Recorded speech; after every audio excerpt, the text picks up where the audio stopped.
Hey everyone, I wanted to get your input on a design I'm working on to improve the admin's runner table that we have today to make use of new list design standards.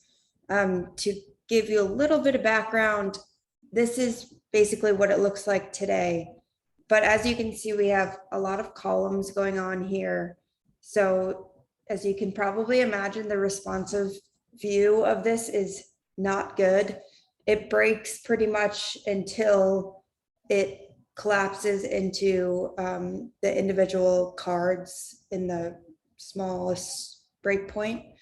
So it's pretty much like unreadable between desktop and then that smallest breakpoint. So what we wanted to do and what we started to do was kind of stack some of the data on top of each other so that we could make more room. And you can see that with the IP address there. But we want to be able to expand this so that it can show more data in the future if we want to do that.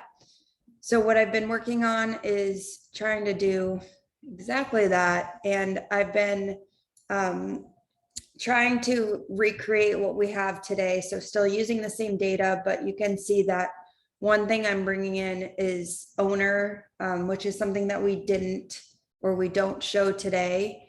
And to give you context around what that means, when you have a specific runner, you can have multiple projects that are associated with that, which means it's assigned to those projects and those projects can use that runner to run jobs.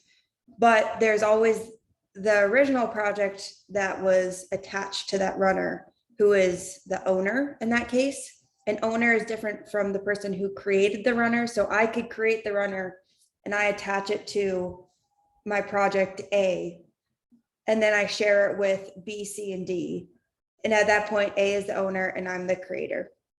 So I have added that here, but as you can see, I tried to keep the font sizes the same, but I relied on the bold text to create more of the hierarchy. So I bolded like the runner name. I turned the statuses that we used to have as labels here into icons. The icon that I need to create is an upgrade icon because we don't have one for that today. I'm using the up arrow just because usually what I see is an up arrow with like a circle. Anyways, I've translated a lot of the other metadata that we had, like IP address, jobs, like the number of jobs that this runner has run, and the last contacted. I've translated all of those into icons. And then for the other metadata, like the description, the version, when it was created and who created it, I've kind of combined that all here using these little dots to separate it. And I stole that from, I think we use that in issues in the issue list, I believe. So I would appreciate any feedback that you have around the design of this. I think that this will definitely make it easier to combine or continue to add data if we want to the table. But now that we don't have to rely on the multiple columns breaking responsively, this would allow us to have a better responsive view as well. So if you could leave some feedback in either in Slack or in the design threads, that would be great. Thank you.